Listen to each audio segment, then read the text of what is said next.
The new Corvette ZR-1 is a hugely impressive thing, with performance to rival some of the fastest cars in the world for a fraction of their price.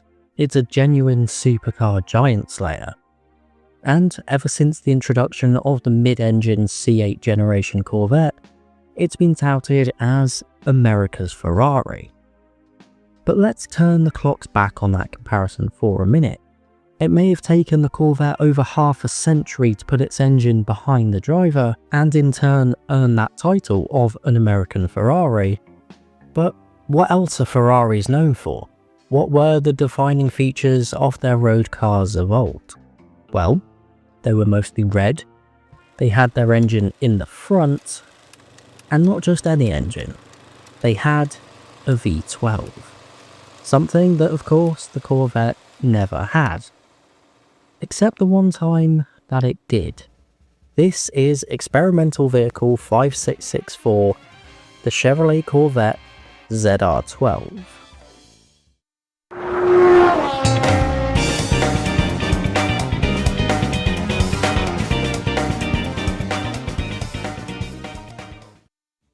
However, this one-off Corvette was not created in response to those at Maranello. This was very much a domestic threat. Back in the late 80s, Ford and GM got wind of what their Michigan rivals Chrysler were up to, creating a venomous beast that was going to make their finest performance offerings look tame in comparison, that we of course all know now as the Dodge Viper. Now this was a big problem for Chevrolet, as the Corvette had long since been the staple of midlife crisis motoring. And what I mean by that is that they had the game all to themselves when it came to American sports cars. That was until the Viper showed up with its 8-litre 400 horsepower V10. So swiftly, Chevrolet got to work. The regular ZR-1 had just been thrust upon the public in 1990, resurrecting the nameplate for the C4 generation Corvette. And that car was no slouch. With great handling and 375 horsepower and a 175 mph top speed, it was actually faster than the Viper, but that didn't matter. The Viper was exciting and uncompromising, the ultimate in American excess. Meanwhile, every Corvette before and since has been specifically designed so you can fit golf clubs in the boot. And I think that says everything. And it was time for Chevrolet to bite back. So, using the C4 ZR-1 as their base, they got in touch with a company called Ryan Falconer Racing Engines to supply them with a V12, after quite amusingly telling GM's bean counters that this was a reliability exercise to test the strength of their new 6-speed manual gearbox. But supply them with a V12 they did.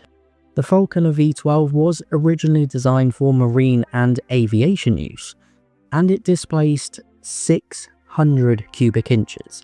Yes, that's a 9.8 litre V12. The result was 686 horsepower, 680 pounds-feet of torque, and a quarter-mile time of 11.6 seconds at 133 miles an hour. Once. The car was shown to the public in 1992 and wowed and deafened them in equal measure. That was when it worked. Unfortunately, the car would suffer repeated and persistent overheating issues, as well as some exhaust tweaks moving from a side exit setup to something more conventional. Those overheating issues would eventually be rectified, but at that point it didn't really matter. The Conan Corvette, as it was lovingly called by some Chevy engineers, was purely an experimental vehicle that was never destined for production. Instead, the production ZR-1 got a 30 horsepower boost to 405 to make sure it retained its King of the Hill status. But of course, history tells us that the Corvette would get the last laugh, with the Viper bowing out of production in 2017 while the Corvette marches on. What's more, the one-off ZR-12 is thankfully still around, residing in the Corvette Museum in Kentucky on loan from GM. Although nowadays it doesn't sound the healthiest.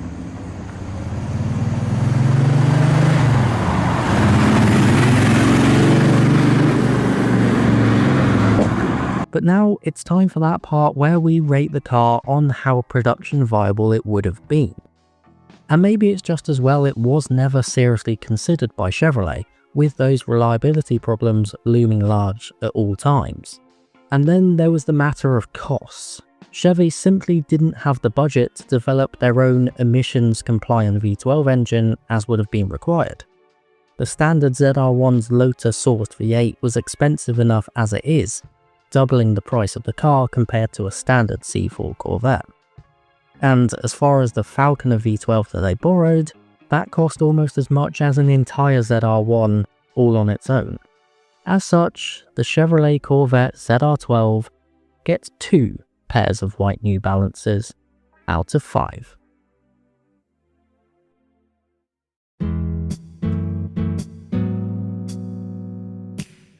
Right, I know I made that whole setup in the beginning of the Corvette being potentially America's Ferrari, but interestingly, it would actually be the Viper that had some Italian DNA in it.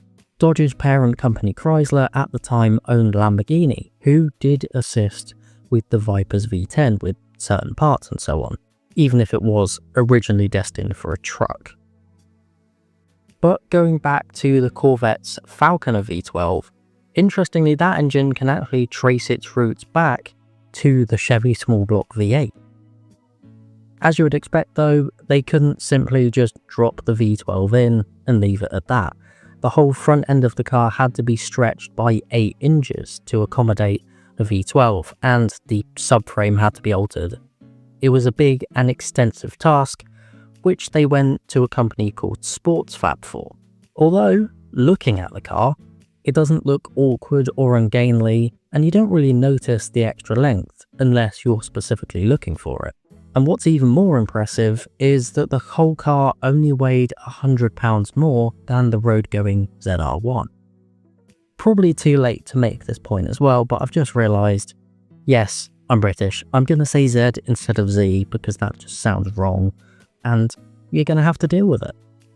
But before I go, I do want to shout out one other ridiculously powerful one-off C4 Corvette, the Callaway Sledgehammer.